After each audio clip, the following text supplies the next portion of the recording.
I think as a recruiter, it's your responsibility to have a good relationship with the hiring manager or hiring team that the candidate is interviewing for. And beyond, understand personality, understand what those hiring managers are looking for. Welcome to the All in Recruitment podcast by Manatal, where we explore best practices, learnings, and trends with leaders in the recruitment space. If you like our content, please subscribe to our channels on YouTube and Spotify to stay tuned to our weekly episodes. I'm your host, Lydia, and with us today is Howard Ichiro Lim of Incredible Consulting Group. Thank you for joining us, Howard. Thank you so much for having me on the show. Really appreciate it. So what's the story behind Incredible Consulting? Sure. Yeah, I just give you a brief kind of history on it. So basically, I used to work in tech. I used to work for companies in Oracle and the internet companies around the San Francisco Bay Area. And I had some friends who were doing recruitment for technology. So that was post the internet bubble, unfortunately, with the World Trade Center that kind of coincided with the internet bubble blowing up. And so a lot of people lost jobs, but I had some colleagues and friends doing recruitment. And so they said, "Hey, Howard, you're good with people. You're good with sales. Why don't you try it?" So I gave it a try, found out that I really liked it. And then fast forward to now, I moved over to Japan due to some familial connections there and joined a recruitment company for about a year or so. And then branched on my own, created Incredible Consulting. And now we're almost hitting the 20-year mark at doing this.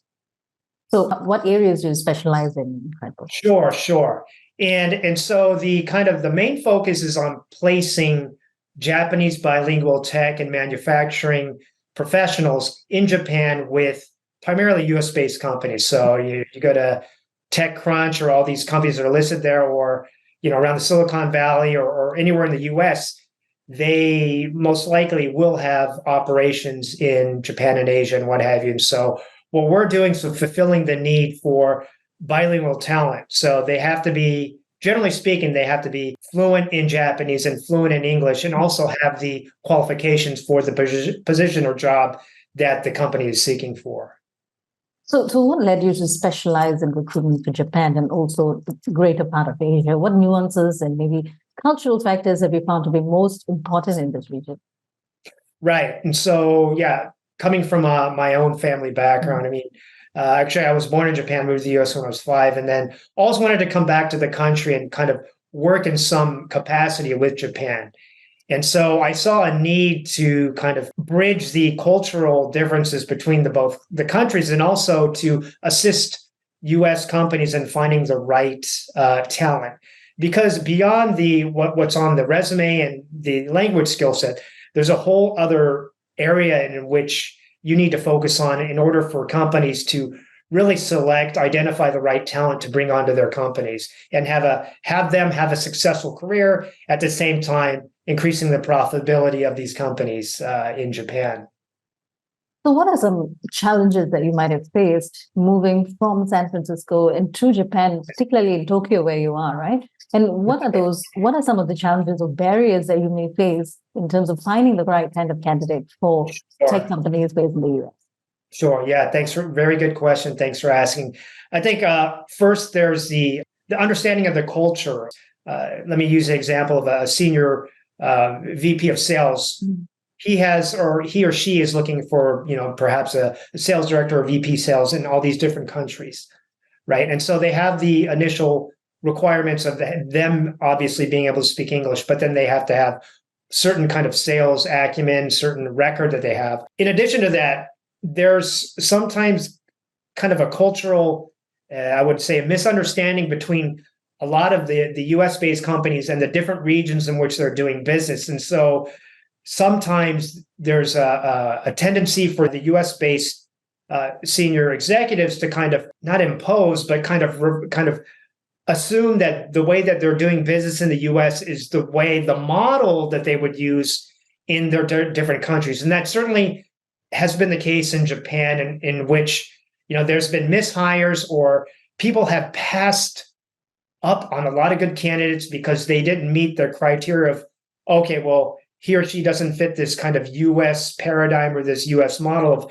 how I kind of envision this person would be. And so there's a big challenge or barrier in that. And I would say that would be kind of the number one factor. The second factor, of course, is a language barrier, right? Because you're not going to see a lot of people being able to speak English fluently or being able to converse with maybe someone regionally in Singapore or at the HQ or head office in the US. And so that's kind of the second major challenge that in trying to find and source candidates. And then, of course, I would say the third that I wanted to cover is the time, because time, the way business is done in Japan is a lot longer, and that can go anywhere from decision-making process to the sales cycle.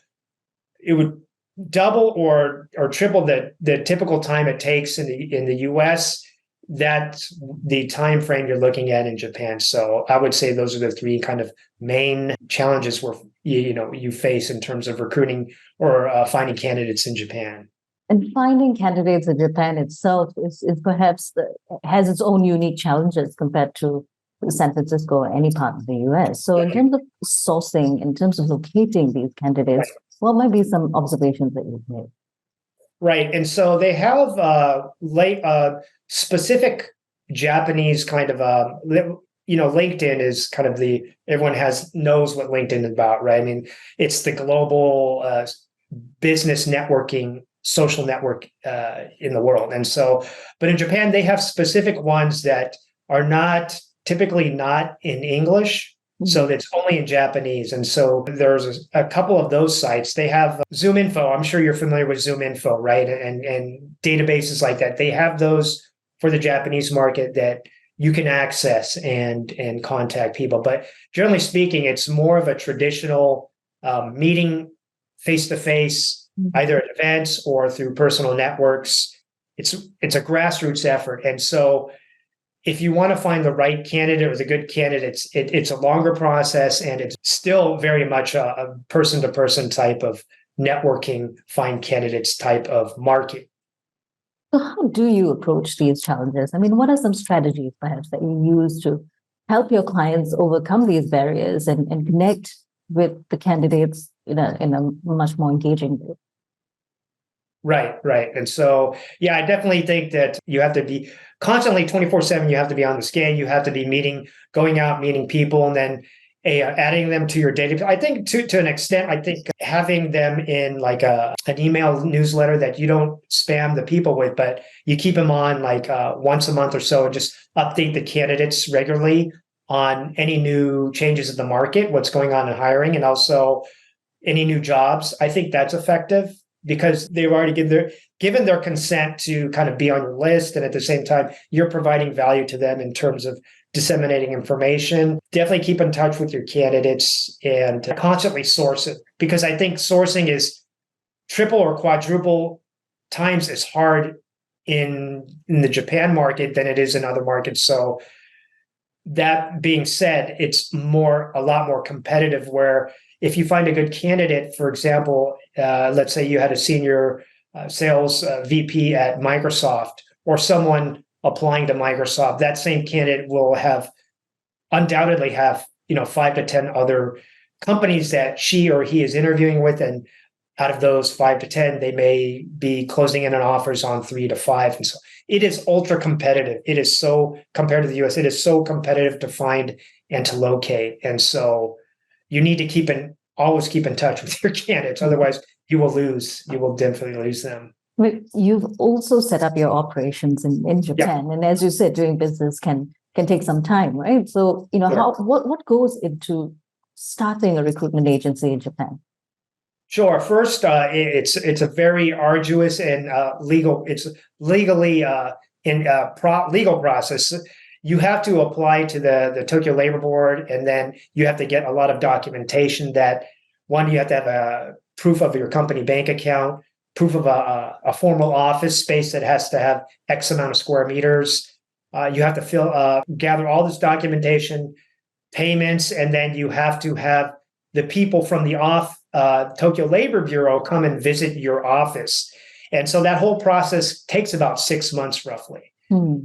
A lot of recruitment companies globally, like Robert Half or all these companies or those companies to that scale, at one point or currently see Japan as a lucrative kind of gateway to Asia. And also the fees that they charge in Japan can be anywhere in excess from 30 to 40% or higher. But the time to acquire these licenses you need, and it's upkeep, like every year you have to submit documentation and you have to go to these seminars. So it's a very ongoing and hard process. And a lot of companies don't want to get, even though the fees are very high, they see the potential to make a lot of money. It's too much of a hassle. So about 1/3 of the companies, global companies, let's say a UK recruitment company or whatever, will not set up shop in Japan just because the time to manage the whole process is long. And so they'll try to work with a partner. So compared to the US, it's like very quick. It's like in 24 hours or less, you can set up shop. Not in Japan. I'm not familiar with other markets, with the exception of Hong Kong and other geos. But I know in Japan, there's a lot of barriers to entry to set up the business.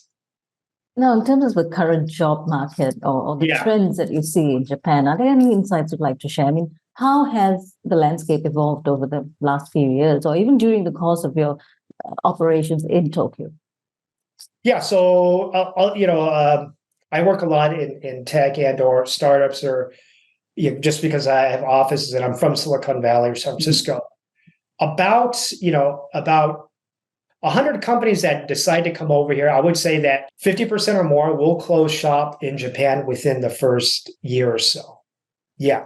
So they want to take their, forays into Japan, but they find out they're not succeeding. That could be the sales process. They're not seeing the revenue in line with what they had expected. The other 50% will organically grow, but they have to understand that Japan is a slower market. So it's a process. They have to commit to 2 to 5 years or longer. And companies that have the foresight or the understanding that the process takes longer, will have a higher chance of success. I can name like Amazon, for example. Amazon, when they first came to Japan, were a very small shop and they didn't, they weren't succeeding. Now they're huge here. They're huge in Japan, not just their consumer unit, but also their AWS, their cloud business, Amazon Web Services business. They're extremely large, extremely successful, only because they knew that it would take longer and they decided to commit to that. But it's not like I'm going to open shop and then I'm going to succeed and make a lot of money. It's not like that. So companies need to understand. For sure. You're going into a market in which you take much longer, but it's still lucrative. And it's a great challenge, really, for anyone looking to overcome that, for someone looking to make a mark and set up shop in Japan. But let's move over to tech candidates. And as you know, right? Competition for skilled tech candidates is so fierce now, as you know, and as you have spoken, and the interview process itself becomes a key area of focus. So what are some factors that recruiters should consider when they design an effective interview process, especially for those in tech? I think as a recruiter, it's your responsibility to have a good relationship with the hiring manager or hiring team that the candidate is interviewing for. And beyond, understand personality, understand what those hiring managers are looking for. And so your job is to be able to convey that to the candidate and to say, hey, candidate A, this is the interviewing style, this hiring manager, they expect this. I think that if you hit on these points, you will have a higher chance of succeeding in this interview, right? And then outlaying what the reporting structure or reporting line would be for this particular position. You need to relay the company culture, honestly relay, because I know some recruiters are there just to make a replacement, but that's not our job. Our job is to honestly say, hey, what is the employee satisfaction at this company? What is the company culture? What can I expect in my first 6 months to a year? These all need to be conveyed to the candidate in order to be successful, for the tech candidate to be successful. Now, if we're talking about more technical interview, you need to be able to prep them on, what types of technology they need to be keyed in on in order to succeed at the technical interview. But typically, when they interview with U.S. firms in Japan, it's not just the Japanese managers or hiring people. It's regional. So they will interview with someone in the US, they will interview with someone in Singapore, they will interview with someone in Europe, so they need to be keyed in on that, right? And you need to be able to educate and to convey that to the candidate. What are the most sought after skills and qualities that employees in Japan are currently looking for in candidates? I also understand that employers are possibly not from Japan, or do you also have clients who are based in Japan, like Japanese companies? Yeah, I mean, for example, like if they're interviewing with like Microsoft or Salesforce or Costco, whatever, they typically, even though they're in Japan, they will typically have interviews with these companies here, right? Well, all over the region. Now, if you're talking about Japanese companies, we do the reverse for that in the US. A company like Canon or Olympus, global company, medical device or camera company or what have you, are looking, because we're understanding what the HQ is kind of typically looking for, and we also understand the kind of the Western or the other offices or the people in those areas. We can definitely help or assist candidates in succeeding with the interview. I think you alluded to a good point, because I don't think this is just specific to Japan, but I think the market in general is the competition for talent in general is so fierce that the recruiter has a really important role, because they not only have to clue in the candidate on information, they need to manage they're in a sense a project manager, because they need to manage the interview process, the length and whatever, because the longer that candidate is in the interview process, the higher the chance that candidate may go to another company or may, like you said, become disinterested in the position because it's just taking too long. How do you advise your clients about this? How do you advise them or consult with them to make sure that they understand timing is relative to really where you're hiring and what the practices are? Right. Yeah, that's a very good question.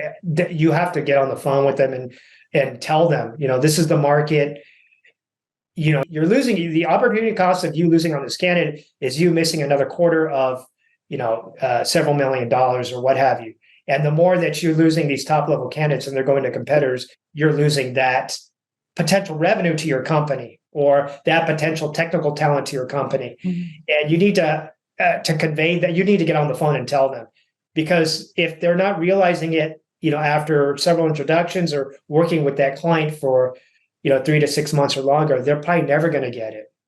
Right. And essentially what that does, the recruiter, the recruiting company will tear down that client to their main priority, to the second, third, or fourth priority to, if the candidates that we have are not interested, and then we may, introduce them to you, because you don't want to, as a recruiter, you are losing face to the candidate, right? If it's a really good candidate, you're going to be in contact with them for several years or more.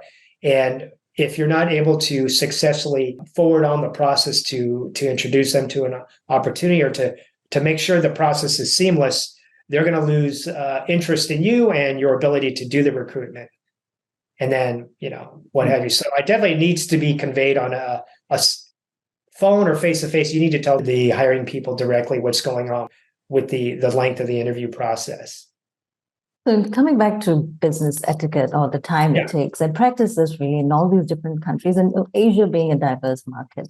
Let's focus on Japan. So Japan and many other Asian countries have their own distinct business etiquette and practices, right? So how do you go about preparing candidates to navigate these differences and perhaps even succeed in their roles? Right. I mean, I think if they're Japanese candidates or they've been here in Japan, they're most likely very well aware of the way that Japanese etiquette is or the way they do practices. I think that the challenge here is getting them prepped for interviews with overseas managers or overseas, people in the US, because even though they may be able to speak the language, they may not, it's like coming from I speak English, right? But when I go to America, which I go back and forth, so I live there. So I know how the culture is. I know how people live. It's different. It's a different thing to be able to speak and then to actually converse or getting into a conversation with someone from that who lives there and who's brought up there. So I think that part of our job or the main thing is to be able to get the candidates into the mindset of, okay, they're from Australia, they're from the US. This is how they communicate, right? Beyond your English ability. They want more direct, because Japan has a tendency to be very humble it's a very polite culture. There's a saying that the nail that sticks up gets hammered down. Mhm. That's a saying in Japanese culture. So it's very conform. It's all about conformity, the group, and not sticking out, not in being individual. But when they're interviewing with someone from Australia or the US, whatever, that does not work. Those people don't want to see that. They want to see more individuality. They want to see more, direct kind of, okay, this is about me, being able to talk about yourself, what you're being able to do. So I think that the candidates from Japan need to be kind of more educated or more learned on that kind of the cultural nuances of communication. Yeah, absolutely. Intercultural communication, and recruiters also, I believe, would have a part to play in understanding both sides, so that the advice or the counsel that you give on both sides would really make that process smoother and allow the interview or that whole hiring process to succeed. Now, moving on to government regulations and policies, you've already spoken about this, but these can definitely impact recruitment and the time it takes and the success level with clients, right? And we've seen tremendous amounts of disruption in the past. So how do you stay up to date with the evolving landscape in Japan and perhaps even other Asian countries to ensure compliance with candidates and also clients? Right. Well, luckily, Japan's a very organized and government-regulated society. So there's some pros and cons of that. I think the pros is that once you get your license registered, you are required to go to seminars regularly. You have to send in reports to the Tokyo Labor Office at least twice a year on business conduct of your business. So they do also send pamphlets and materials on what's going on with the labor industry and what have you. So I think that Japan, in that sense, does a very good job of keeping on tabs on what's going on from a legal or regulation standpoint for recruitment in Japan. So beyond that, I would say it's not really, I wouldn't say it is as stressed upon. I think the government, whatever, if it's not just exclusive to recruitment, whatever your license or regulatory body there is, the financial services agency or whatever body it is, they do a good job in being able to contact the people that are registered with them or involved in that line of business. Now, moving into process operations itself, how do you streamline your recruitment process and maybe look into your talent sourcing capabilities as you talked about earlier? Sure. I think Manatal, right? So, right. I think that you definitely need a CRM process in place and to be able to integrate that with communication tools like Slack and being able to, if you're using like LinkedIn or you have a website that you publish jobs on a job board and having that linked in directly to your CRM, I think that's important because in order to be successful, as you may know in recruitment, is you have to be organized, and that's really important. So from the time that someone applies, the first point of contact, whether that's through web application, whether that's direct sourcing of the recruitment contacting the candidate directly, whatever, that whole system and process and workflow should be recorded and should be, streamlined. So, for example, let me use an example of if a resume comes to a job board, it goes directly to your CRM. The recruiter's notified that applicant has applied to the job. The recruiter should be able to reach out to that applicant directly and then enter notes on the steps that they have gone to with that candidate, also through resume submission to the client and keeping tabs on that whole process. It is vital, right? I think that recruiting a business, if you don't do this process, I think you're losing 10 to 20% or more of potential money or revenue by not having, some type of systemized workflow. So, regarding the question, I think that it's very important to whatever CRM you're using, whatever process you have, is to have that documented in a Google Doc and have your recruiters follow that process. Otherwise, you're losing potential revenue, and you need to systematize your recruitment business. Right. So, what are your thoughts on the impact of AI? And have you yourself seen any sort of benefit, or have you tried to improve your processes with AI?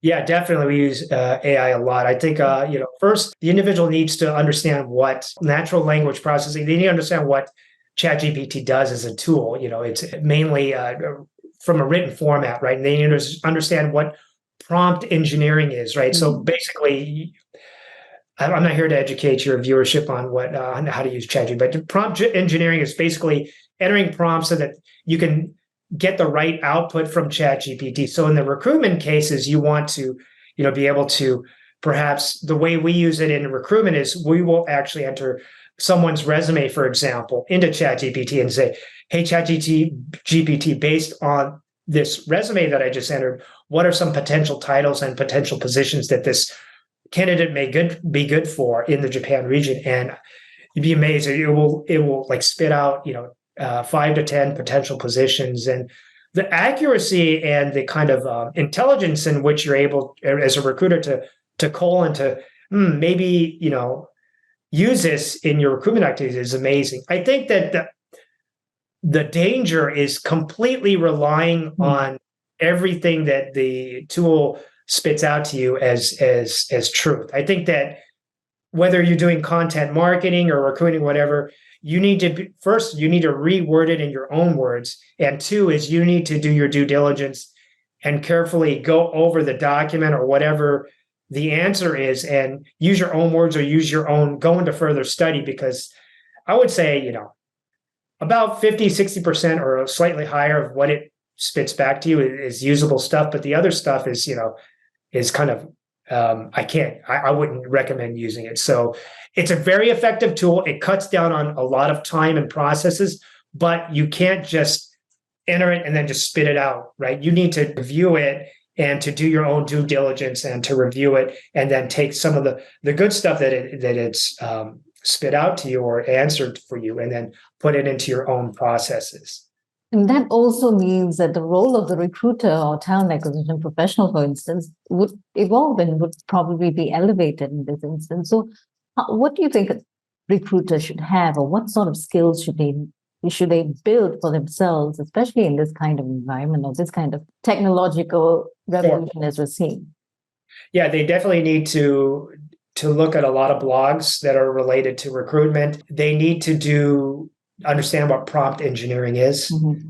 There's a lot of YouTube videos, or OpenAI has their own, I would say, kind of a documentation on what prompt engineering is. And then there's books and articles on that. So if you don't understand prompt engineering or how to warm up ChatGPT, like say, hey, I'm a recruiter for a Fortune 500 company. If you just enter, find me a job or these, not so high level semantics into ChatGPT, you're not going to get as effective answer as if you do that by understanding, how to prompt or how to work with ChatGPT in a recruitment sense, right? Mm-hmm. So I think definitely recruiters need to understand what prompt engineering is.